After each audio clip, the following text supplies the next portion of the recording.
Welcome to the Big Biz Show. Taking care of business. You want fast-talking, hard-hitting discussions on business and finance? Maybe with a barroom slant and some really salty peanuts? We're not counting calories. We're counting cash. Before we get to the man with the financial plan, meet the money team. Costa, Mary, and Greg. Now Captain Finance himself, Sully. And welcome to the Big Biz Show. I am Burt Godwin. I am not Sully, but I am standing in for Sully. Thank you very much. Thank you very much. It's a little bit of a ghost town right around here, but that's okay, because I got it covered. Burt Godwin, we're coming to you from the Big Biz Show right here in Carlsbad, California, Loft 100 Studios. And we've got my favorite people in the world, the Day Trader Trio. Well, hello there. One, two, three, four. Hey guys, love having you here. Yeah, so everyone's on some sort of a summer vacation. I don't know where they went. They got sunburned. They're out having fun. Maybe drank too much. I don't know what's going on, but maybe still hungover from 4th of July. I don't know. What did you guys do on the 4th of July? Anything fun? Yeah, a little work, little hangout. Little hangout, little BBQ. Yeah. Little work. A little. Oh, you work. You work all the time. When do you not work? No, I don't work all the time. But most of the time. Most of the time. You are a workaholic, I think. You know what? Something exciting happened around these parts, though. I don't know if we've even talked about it on the show, but I need to talk about it again, which is our director that just sits right on the other side of this wall, director Jared Coleman, he won his second Emmy for directing one of our shows here. There he is. He's polishing the gold right there. Look at you. Yeah. We shoot a show here. You're so good. You're so well deserving of that Emmy, Jared. He's the most calm, cool, and collected human that I know, which is really an amazing thing, because around here it gets a little chaotic, but he keeps everything really smooth. We shoot a show here called On the Air with Sully and Little Tommy. It's a local show for San Diegans, and Jared is a two-time Emmy Award-winning director, which is pretty dang cool, don't you think? We're around royalty, I think. Now, speaking of awards, I'm just going to toot my own horn. It's nothing like an Emmy, but my daughters are going to be going to New York City in a couple weeks because their choreographer is up for an ACE Award, which is a choreography award at the dance, or it's called the Dance Teacher Summit, and it's called the ACE Awards. It's a big thing. So she's one of the finalists, and my daughters happen to be in the piece that she submitted. So 7 dancers and moms and the teacher are flying to New York. I think we have a little clip of their dance. It's called Here Comes the River. It's one of my very favorite. But it's a sweet little number. Yeah, I think they'll show it in a minute. But so we're going to New York. After London, I get to go to New York. I don't know. Wow, we're also doing some fundraisers because Mama over here can't afford to send. All the moms are like, can we fundraise? So the kids are doing a car wash, and we're having a showcase right here in the studio, actually a fundraiser as well. But it's pretty cool. I'm proud of these kids. Yeah? What about you guys? Any awards you can tout? Staying working. That's an award. That's an award in and of itself. In this economy and climate. You know, you're working all over the place, and I want to come see you on a Friday. I think it's this Friday, or no, a couple weeks when I get back. You do a standing gig? I have an event that I call Beats and Bars because I drum and MC and DJ, so I'll be playing some stuff at this soul food spot in Oceanside, California called Felix's Barbecue with Soul. So Friday the 24th. So I'm going to bring some friends. And in fact, our crew should all go 6 to 9 p.m. Yep. as a team bonding, don't you think? A little team building, a little team bonding. Yeah. So we go get some barbecue and listen to you play. Exactly. Come get some live lyricism in your life. Okay, I love it. Well, we've got a really great show for you. Besides me being back here, we've got Ian Jenks zooming in from London. We've got Mike Taylor going to be in studio. He's our investment banker. We've got Allan Evans from Unusual Machines, our drone parts guy. And we got me back here. I might sing a little song. Oh, you know who else? We got Howie Font zooming in from New York. We've got a good show for you right here. Big Biz Show from Loft 100 Studios in beautiful sunny San Diego. Big ol' howdy to you. And we'll see you right back here right in a minute. These troubled waters. Here comes the river over the flames. Sometimes you gotta burn.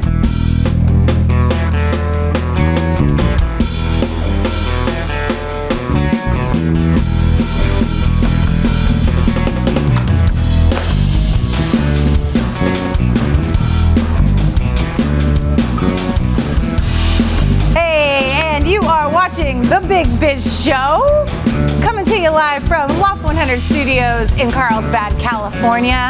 It's looking a little different around here, I gotta say. But I am your host today, the lady in red, Mary Burt Godwin. I don't know where everyone else is. I think they are all on summer break and taking this summer thing a little too seriously, too lackadaisical. But I am joined by my very favorite people in the world, the DTT, the Day Trader Trio. What's up, guys? Hey! Oh my gosh, James, Trace, Brian, seriously, three of my favorite people in the world. And the best musicians that I know, so hearts to you. And I'm glad you're here to keep me company because it could be a little lonely up here. But seriously, everyone is just on vacay. I don't know where they are. But you know what, speaking of vacay, I'm taking the little one next week to London.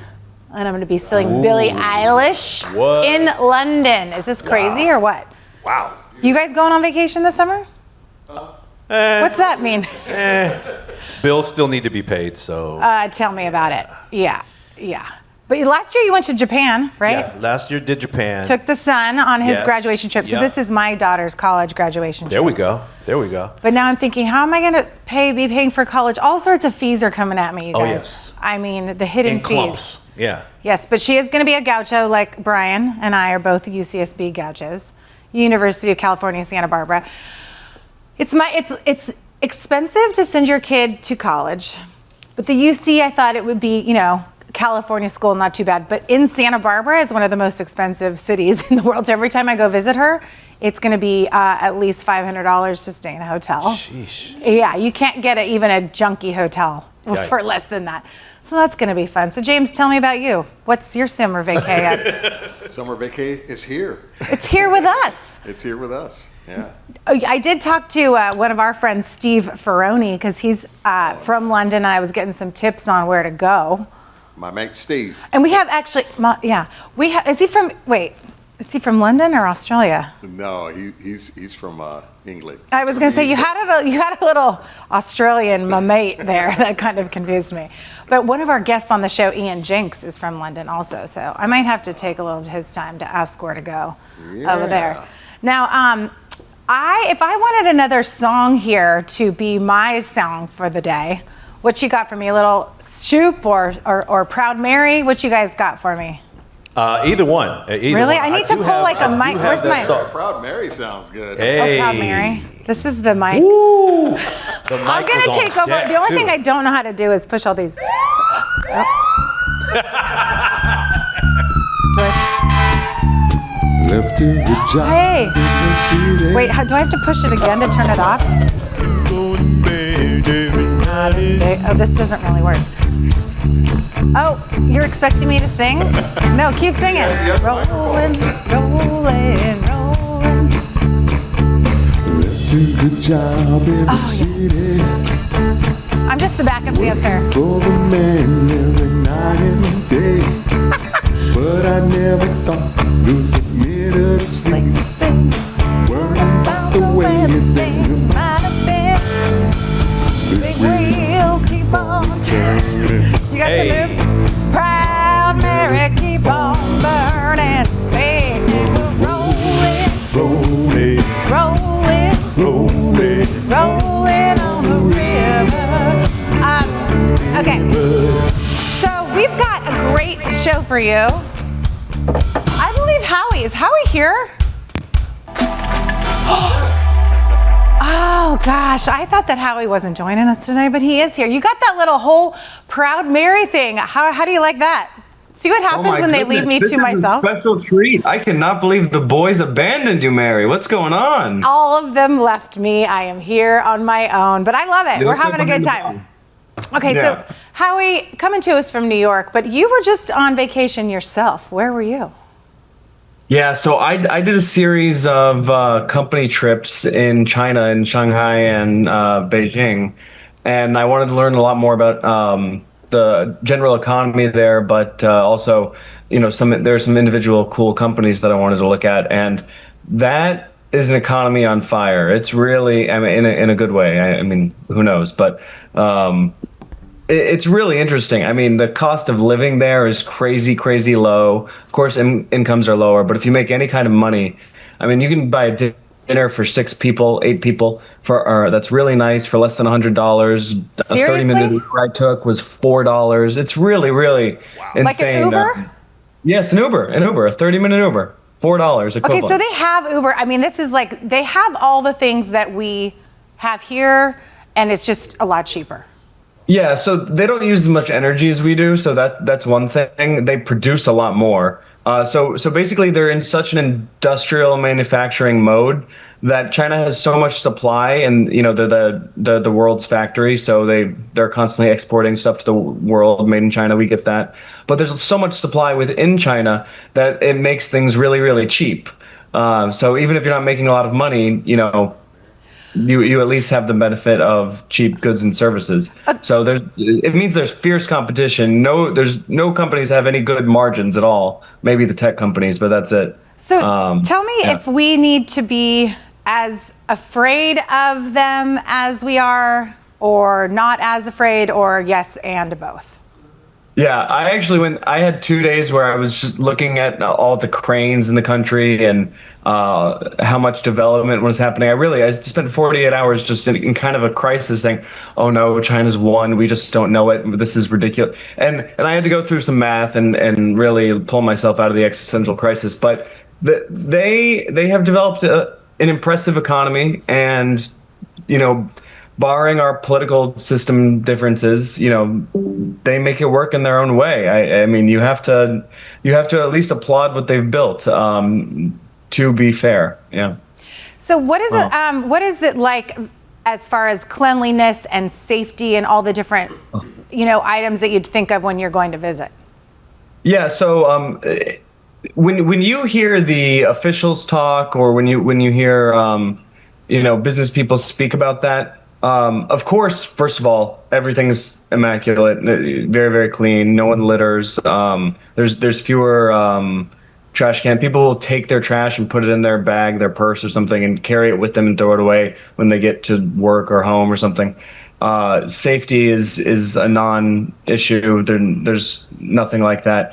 But when you hear people talk about why, they'll say, oh, it's the Chinese culture. This is we're more inclusive, or we're more family oriented, or something. They want a safer society that way. And then I talked to some Americans and expats and foreign people doing business in China, and they said it's really more of the draconian punishment for any little infraction. Your social credit score goes down if you jaywalk, let alone. Oh, really? Yeah.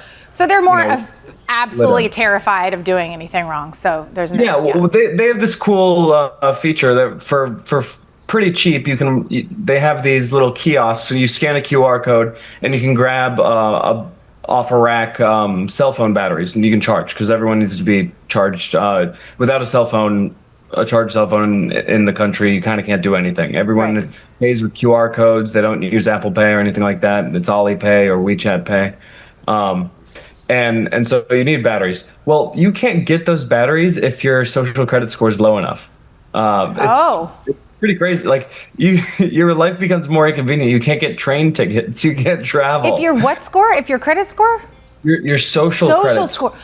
It means, are you a jaywalker? Did the camera catch you littering? Because it has your face, So all those systems have really started to be incorporated more in the last 5-6 years, really since COVID. Are we moving towards doing something like that? Because so much of our online activity is connected to who we are with everything we do. And there's a book about this. I can't remember what it's called right now, but a futuristic society where you walk into a bar and up on a reader board is your social score, like how hot are you? How much do you make? All that kind of thing. So you think we're headed there? Black Mirror, right? Yeah, we can't have that. I don't think it's come here. I don't think the society could take it. I don't even think that part of it is necessarily good. That's not why I was tremendously excited about the visit. It's more like just the huge amount of building that they're doing. They're not afraid to get their hands dirty and jump into an industry. I went to a car manufacturer. I won't say which one.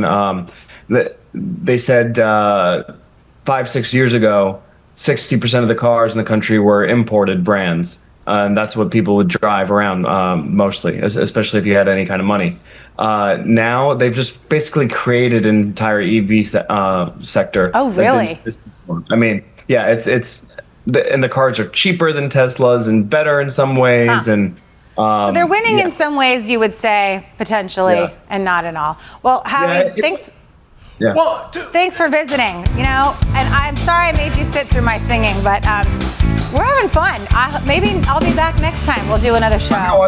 This is my preferred mode of the show. I love it. It's even better when Mike's here. All right, thanks, Howie Font, and coming to us from New York City, and you're watching Big Biz Show from Carlsbad, California. We'll be right back right after this.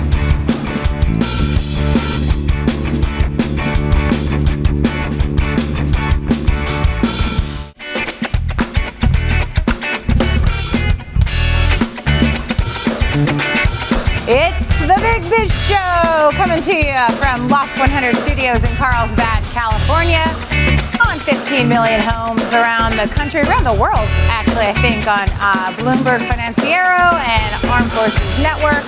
And I am the lady in red today, back where Big Dog usually stands, because everyone's on summer vacation except for me. And I'm here with the DTT, my favorite people in the business. Give me 1, 2.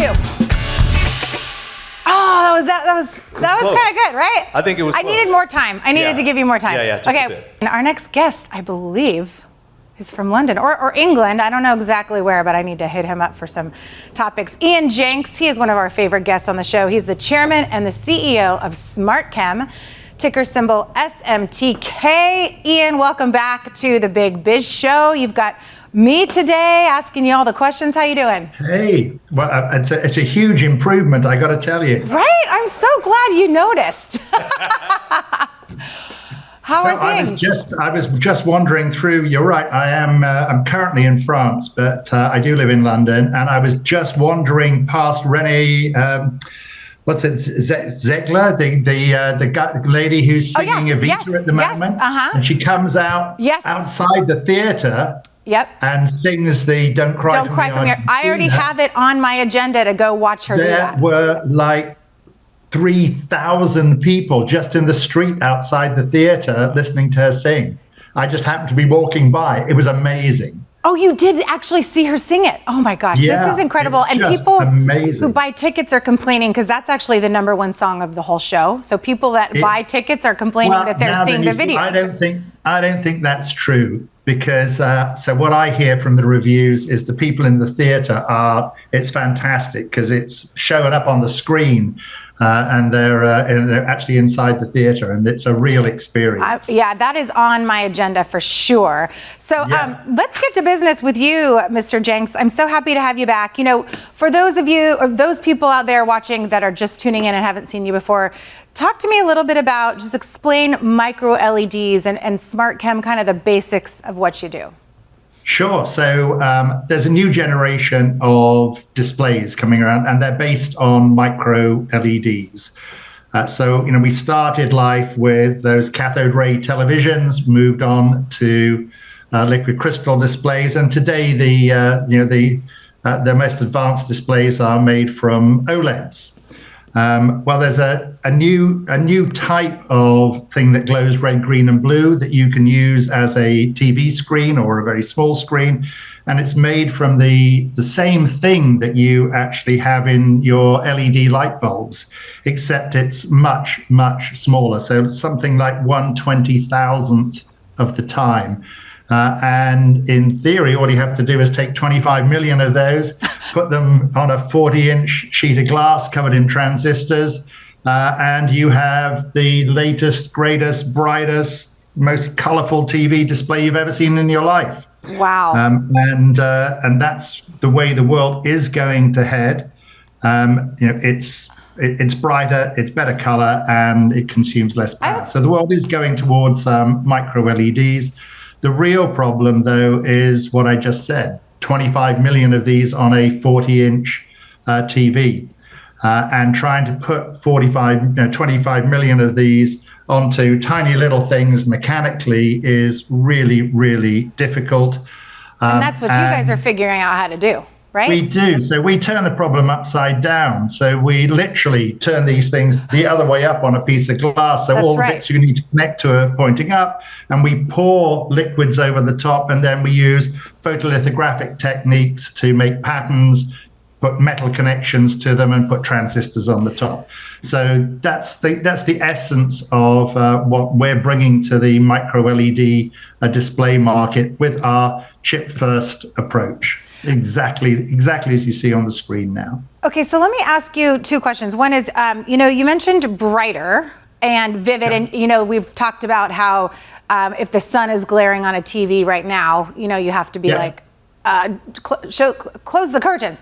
But so it's brighter, but also is the image crisper, like the pixels? Does it have to do with that? Higher contrast, and it holds out the prospect actually of, instead of just using red, green, and blue, using red, green, blue, and orange as well. Oh, okay. And if you use red, green, blue, and orange, you get something that it gets much closer to the colors that you and I see when we look at the real world. So also, you're talking about screens that are the size of our little phones that are in our pocket, but also like our big LED wall, or the a New York Times square, right? Absolutely, yeah, absolutely. And for me, as a people who sell materials, bigger is better. That's what they say. Absolutely. So I want to sell square yards of materials. I prefer to do that than sell square inches on a smartwatch. On a small screen. Now, you guys have about 140 patents, is that correct? We do, yes. Wow. So and they cover everything from our core materials to the way you process our materials to the applications that you use our processed materials in. And your home base is in England, is that right? Our headquarters is in Manchester in the United Kingdom. United. Okay. Manchester United. Absolutely right. I heard they're not doing so great. Sidebar. They're not doing so great. Absolutely. So, but we're not switching our allegiance to Manchester City. Oh, wow. Oh, you are, or you're not? We are not. We are not. Good. You got to stay tried and true, because they'll come back around. Yes, of course they will. Of course they will. And and actually, while we're talking about patents, I think it was last week we got granted our latest one, really important one. Oh, talk about that. That covers our chip first approach. Oh, okay, so talk about that. Covers the whole of that approach. So up until then, we have our materials and things covered, but actually the architecture that we use is now covered by this latest patent. Further, it just kind of emphasizes the need to constantly innovate and constantly apply for your patents and protect your intellectual property all over the world. Wow, that's amazing. Well, congratulations on that, because chip first approach is what you're based on. So that's amazing. That's the essence of the architectural discovery that we can use our patented materials in. Yes. Okay, so I know we're running out of time. I know you have some big news though about your Mans Asia development agreement. So can you tell us about that in 20 seconds? Absolutely. So in the same way that you package a micro LED, it's got lots of small connections. You turn it upside down, put it on a piece of glass. You need to package microchips, just straightforward AI microchips. They're more complicated than ever, and we can do the same thing with microchips, turn them upside down on a piece of glass, put our liquids over the top of them, photo pattern, and connect them all through in a much more efficient and lower cost way at scale that you actually need for data centers and all these AI data centers that are being built all over the world at the moment. Wow. So and Mans and ourselves, taking it into a new market as well now. I love it. Congratulations. We love having you on the show, and maybe I'll come by and visit you when I'm over there. Ping me an email. I will. Because I am in London next week. Okay, perfect. We'll see the family. We're talking with Ian Jenks. He is the chairman and CEO of SmartKem, NASDAQ ticker symbol SMTK. This is the Big Biz Show. I'm Burt Godwin. That's the DTT. Hey. Got a great show for you. See you in a minute. Loft 100 Studios, The Big Biz Show, and our affiliates and our hosts are not registered investment advisors or broker-dealers. Our show hosts make no commitment that the purchase of securities of companies profiled or otherwise mentioned in our programming are suitable or advisable for any person, or that an investment in such securities will be profitable in general. Given the nature of the company's profile and the lack of an active trading market for the securities, investing is highly speculative and carries a certain high degree of risk. We profile selected publicly traded and privately held companies on our program. Most of these companies that we profile have provided compensation to Loft 100 Studios and its hosts for the profile coverage. From time to time, we sell shares of the companies profiled in the open market that we receive as compensation for coverage of client companies. But never sell stocks if we are speaking about interviewing or covering a public company who has paid compensation. Specific questions on compensation can be obtained by contacting producer at sullyandgroup.com. Listeners should verify all claims and do their own due diligence before investing in any securities mentioned on this program. Investing in securities is speculative and carries a high degree of risk. We encourage our investors to invest carefully and read the investor information available at the websites on the Securities and Exchange Commission at sec.gov and or the Financial Industry Regulatory Authority, FINRA, at www.finra.org. I like it.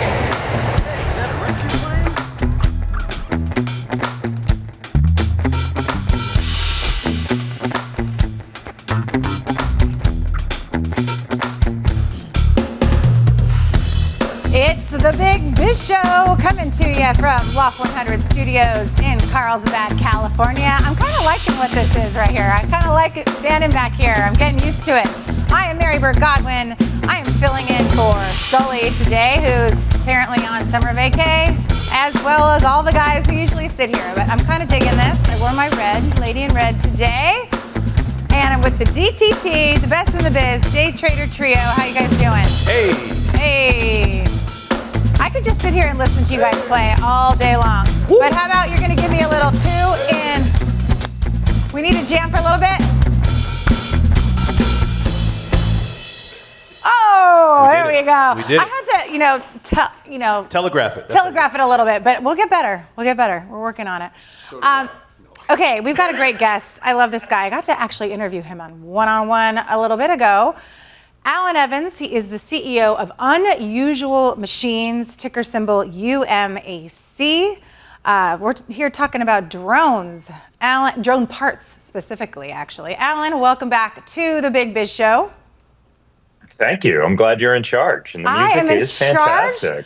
When they get back, I'm going to have all these buttons rewired, and it's going to screw with all of them. That's my plan. It's brilliant. Absolutely brilliant. Unusual Machines back here is what they're going to say.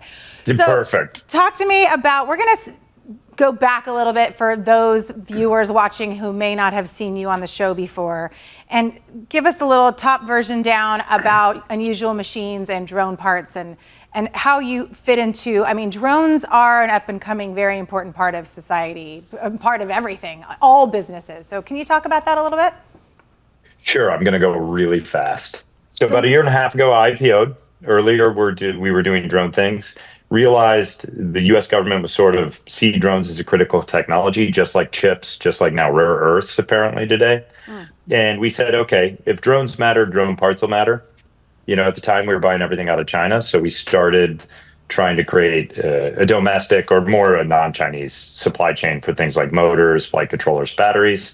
And then we got them certified, and we're seeing a lot of demand pick up. And we're very much at the entry level, sort of the value corner. There's other great companies that are doing premium stuff. And then with the budget that just got passed not too long ago, I think you're going to see the U.S. government really shift their spending, and we'll start to see those contracts show up to our customers that are a lot of the drone companies. At 4 to 6 weeks is my guess is when we'll start to see that come through. So it's a really interesting time. We're actively hiring. We're starting to get ready for what I think will be a pretty significant fall. So speaking of that budget, I know we had talked about it before, wondering what that was going to be. What does that look like for you? It sounds like it was a good thing for your industry, yeah? Well, I think the government passing a budget is good for America, but because now the government can actually do stuff. But really, there's a huge allocation and a shift to defense, and inside of defense now a shift to drones. So most people don't know in a continuing resolution, they have to spend money on the exact same stuff. And so once they pass a budget, they can change sort of how they allocate it. And so I think we'll see that lead to a lot of drone orders here, again, in about 6 weeks. So you were mentioning, there's other people that are in your space a little bit, but what makes Unusual Machines different and makes you stand out from the rest of the crew? I think a really big difference for us is we are really focused on competing with the Chinese companies and being reasonably priced. So a lot of the US companies have all this technology adder and they do these really great products, but their flight controllers are maybe $1,000. Ours is $50, and we try to build them at $10,000 to $100,000 a pop. Okay. So we're trying to be that mass manufactured sort of, low cost. And when you look at drones in Ukraine, especially, or some of the other stuff, they're only using them once.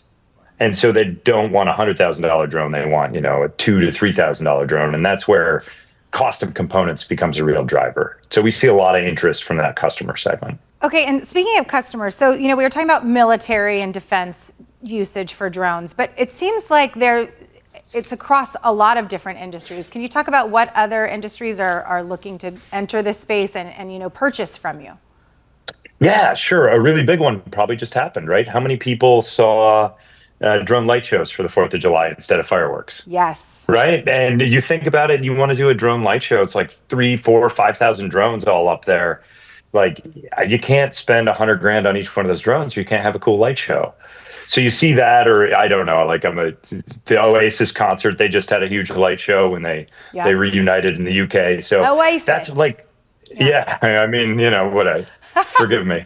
But no, so I think that's a really cool application where you see really high volumes and sensitivity. There's a lot of stuff like that. You'd see power line inspection, oil and gas uses them like crazy. You see it for forest fires, like all the discovering that are all drones. Oh, right. They're really in a lot of parts of life. Yeah. The flood recovers in Texas. They use these to go look for people very quickly instead of helicopters, because you can deploy them a lot more. Oh, so, wow. I didn't think about that. That's they're all over. Important usage. Yeah.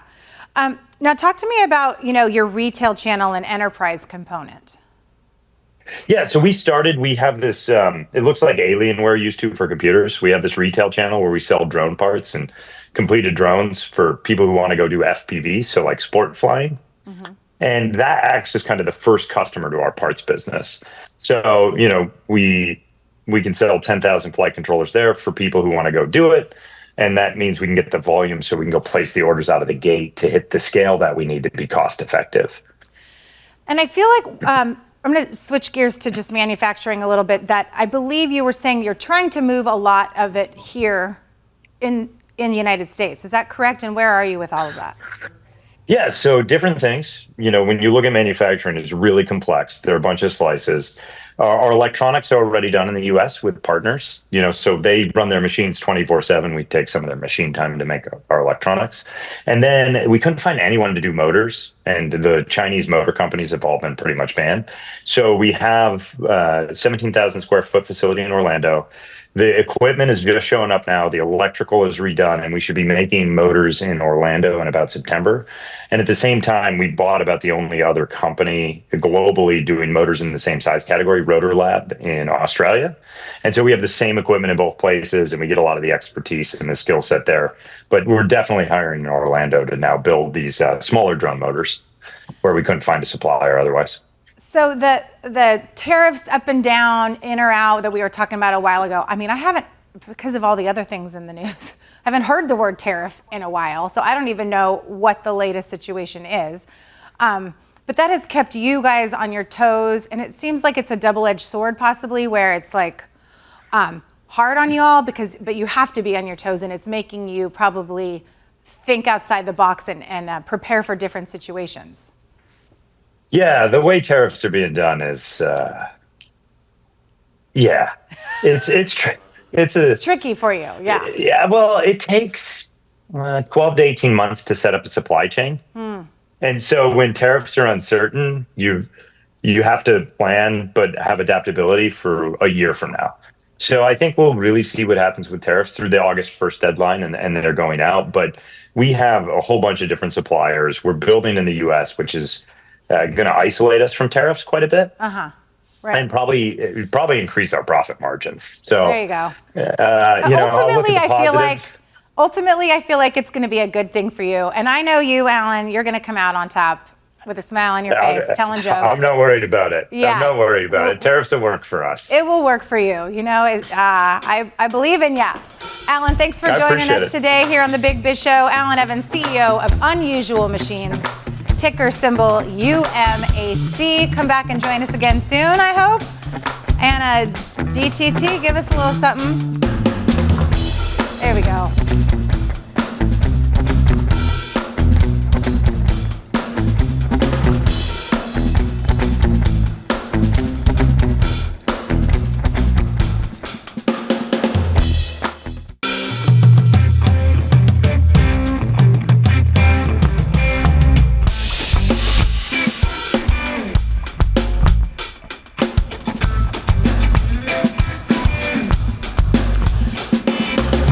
The Big Biz Show coming to you from Loft 100 Studios here in Carlsbad, California.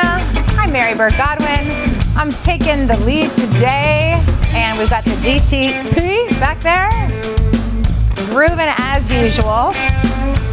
Wherever you're watching, wherever you're listening, I hope that you love this show as much as I do. Oh, you know what I forgot to say is a big old holiday to ya. Hey! Gotta throw it out to Mike Costa. Okay, we've got a I gotta give you guys a... There we go. I did have to signal. Dang it. Well, next time. It's okay. Okay. Love you guys. Love you. Okay, so we've got a great guest today, one of our friends of the show. I'm so happy that you're back. Mike Taylor, investment banker. How long have you known Sully? Many, many years. Oh, too long. But I'm thrilled that you're hosting today. So. Thank you. This is a recurring theme. I think every single guest has said that, and I'm going to take that as a compliment. And absolutely. We're going to play this back for Sully himself, I think. Well, everyone's taking this summer vacation thing a little bit too far. So you and I are the only ones working. We're the only ones working. That's right. Yeah. Okay, so talk to me. We're going to talk about Hope Therapeutics and NRX Pharma in a little bit, because I believe that's one of the clients that you're working with and very involved with Sully as well. And some of our crew here is doing, I think Devin's doing a whole piece on them. But before we get to that, I want to talk a little bit about investment banking as a whole and how this, both you mentioned summer months, like how is this summertime looking at towards things, and also the political climate, where we are with everything, the big whatever bill that you call it, and whatever's happening in the world. How is that affecting your world? Yeah, it's been a interesting first half. Mm-hmm. I think when the tariffs were announced, the market went nuts. Tariffs inherently are inflationary. The market didn't really know what to do with it. It caught the market off guard, and specifically the bond market, which is what controls our interest rates. Mm-hmm. So the bond market really revolted against that, and then we saw a steep sell-off in the equity markets, and then we sort of very quickly found some footing, and equity markets rebounded, and the bond market has since calmed down. So we've had this kind of push-pull in the first part of the year, and that it really kind of made it hard for the investing public to say, well, what do I do here? And that kind of caused everybody to freak out. How many calls did you get of people freaking out? It was nonstop. Nonstop, Yeah, right? nonstop. Like all night long. All night long. Yes. Yeah, and even calls from Europe and overseas. And are you still getting those, or has it calmed down a little bit? It's calmed down, and I think now what's happened is we have found our footing with interest rates. There's still the push-pull between. Where are we with interest rates right now? So the 10-year's about a 4.30, and so that puts mortgages at about a 7%, give or take. Commercial loans at about 7%. So, we're right in there, but I think now we're starting to. There's a lot of cash sitting there that didn't get deployed in the first part of the year. That's looking for a home. That's looking for a home. Yeah. Okay, so it's a little bit easier for you this time of year than it was maybe 3 months ago, probably. Yeah. Your phone's not ringing off then. Yeah. But, it seems like such a volatile situation, but how were you able to kind of keep your head, or did you keep your head during that time? Because I remember the woman I deal with that's investing. Yeah. The little amounts that I have, she's like, I'd call her and she's like, don't worry. And I was like, actually, I was calling about something else, but she's like, everyone's freaking. Yeah. How were you able to stay calm? Well, I think I've been doing this for a long time, and there's always dislocations in the market.